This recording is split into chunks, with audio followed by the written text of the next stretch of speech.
সেখানে বাচ্চাদেরকে নিয়ে, কচি কাচাদের নিয়ে তার বাবা মারা আসছেন, টিকিট কেটে ঢুকছেন। তো আমিও গেছিলাম এটা কভার করতে। এখানে বলে রাখি যে ইনিশিয়ালি একজন সিঙ্গেল পার্সনের টিকিট পড়ছে 189 প্লাস জিএসটি ধরে 235। যারা টিকিট কেটে যেতে পারছেন না, বাইরে থেকে ঘুরবেন, তারা সহজেই এসকেলেটারে করে বাইরে ঘুরতে পারবেন। এসকেলেটারে ফার্স্ট ফ্লোরে যাবেন, সেখান থেকে আপনারা পুরোটা কভার করতে পারবেন, খারাপ লাগবে না, পুরোটাই কভার হয়ে যাবে। ম্যাক্সিমামটি দেখা যাচ্ছে যে সবটা বলতে গেলে বড়রা থেকে ছোটোদেরকে নিয়ে যাওয়ার প্রবণতা বেশি, বাচ্চাদেরকে নিয়ে এটার উন্নতনা রয়েছে। তো চলুন আজকে পুরো ভিডিওটা ঘুরে দেখি, আশা করি ভালোই লাগবে আজকের টিম ওয়ার্ল্ড।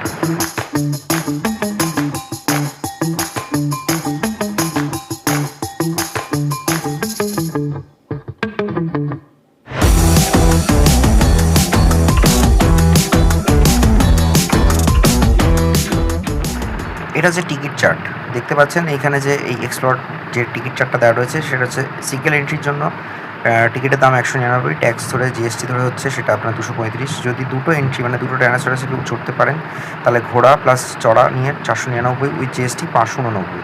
এছাড়া আরও দুরকম অপশন রয়েছে, যেটা 99 হয়ে জিএসটি ধরে 1179 আর একটা 499 আছে। তো যাই হোক, আমি একটা সিঙ্গেল একজনের টিকিট কেটে ভেতরে ঢুকলাম। দেখতেই পাচ্ছেন ভেতরে একটা আলাদা করে এন্ট্রি রয়েছে, সেখানে আপনারা ব্লগ করতে পারেন, ভিডিও তুলতে পারেন। হ্যাঁ, ভেবেছিলাম উপরে ড্রোন ওড়াবো, সেই অপশানটা নেই, বা ড্রোন ওড়ানোর সেই পারমিশনও দিচ্ছে না। তো ঢুকেই দেখতে পাচ্ছেন যে প্রথমে ফার্স্ট বাদিক থেকে আমি শুরু করলাম। এখানে যে ডাইনোসরাসটি রয়েছে সেটা একেবারে প্রাচীন, যে ফার্স্ট ডাইনোসরাস যেগুলো সেই গাছপালা খেত, তার গলাটা অনেক উঁচু ছিল, সেটাকেই দেখানো হয়েছে। মানে ডাইনোসরাসের যে বিবর্তনটা হয়েছে সেই বিবর্তন অনুযায়ীও পরপর দেখানো হয়েছে। এটা তৃণভোজী ছিল, তারপর আস্তে আস্তে মাংসাশীর দিকে হতে থাকে, ডাইনোসরাসের চেঞ্জ হতে থাকে, মানে তাদের মধ্যে যে বিবর্তনটা আসে সেটা এখানে শো করেছে। এটাও বেশ খতরনাক ডাইনোসরাস আছে, এবং এই একটা শিকার ধরেছে, সেটাও নড়ছে, দেখা যাচ্ছে যে একটা জ্যান্ত ডাইনোসরাস, মানে একটা শিকার ধরে বসে রয়েছে। এবং তার পরেরটা যদি যাই, এর পাশে দেখতে পাচ্ছেন আরেকটা ডাইনোসরাস রয়েছে, যেটা হয় না যে প্রথমে ছিল তৃণভোজী, তারপর হলো শাকাহারী, থেকে হলো মাংসাশী, তারপর মাংসাশী এবং শাকাহারী একসাথে হয়েছে।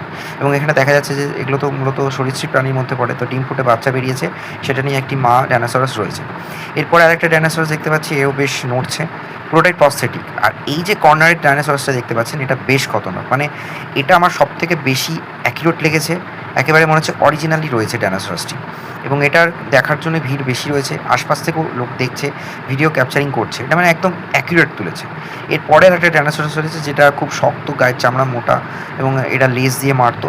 এটা অতটাও ক্ষতিকারক ছিল না, মানে আস্তে আস্তে ডাইনোসরাসের বিবর্তন শেষের দিকে যাচ্ছে, তুষার যুগে গিয়ে ডাইনোসরাসের অবলুপ্তি ঘটে আমরা যেটুকু জানতে পেরেছি।